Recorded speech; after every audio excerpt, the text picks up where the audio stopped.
బంగారం ధరలు మరోసారి ఎగబాకాయి. మనం గత వీడియోలోనే చెప్పుకున్నాం. బంగారం 56,000కు దిగిపోతుంది, 60,000కు వస్తుంది. అందులో నిజం లేదు. మీడియాలో, సోషల్ మీడియాలో, ఎలక్ట్రానిక్ మీడియాలో రకరకాల కథనాలు వేస్తూ ఉన్నారు. అందులో నిజం లేదని మనం వీడియో చేసుకున్నాం. ఆ వీడియో చేసి 24 గంటలు కాకముందే 10 గ్రాముల ప్యూర్ గోల్డ్ 1,500 రూపాయలు పెరిగి హైదరాబాద్ మార్కెట్లో 92,450 చేరింది. ఈరోజు కూడా మరో 1,200 పెరిగే అవకాశాలు ఉన్నాయనేది స్పష్టమవుతా ఉంది.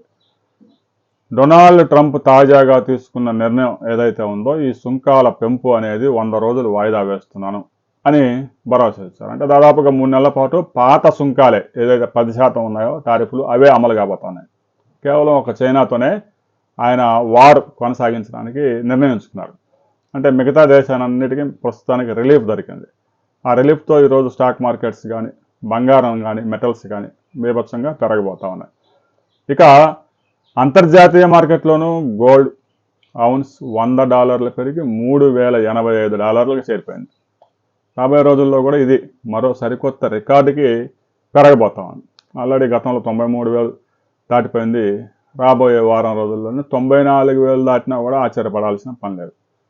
ఇక వెండి ధరలు అయితే హైదరాబాద్ మార్కెట్లో కేజీ 94,000, మిగతా ఢిల్లీ మార్కెట్లో, కోల్కతా మార్కెట్లో అక్కడ ఉండే పన్నుల ఆధారంగా కొంచెం వేరియేషన్తో కొనసాగుతోంది. రాబోయే రోజుల్లో బంగారం ధరలు ఎటు ప్రయాణం చేయబోతూ ఉన్నాయి, స్టాక్ మార్కెట్లో కదలికలు ఎలా ఉండబోతూ ఉన్నాయి, ట్రంప్ నిర్ణయాలు వాణిజ్య యుద్ధానికి దారితీస్తాయా, 100 రోజులు ఇచ్చిన రిలీఫ్ మరికొంతకాలం కొనసాగే అవకాశం ఉందా అనే వివరాలతో మనం మరో వీడియోలో తెలుసుకుందాం.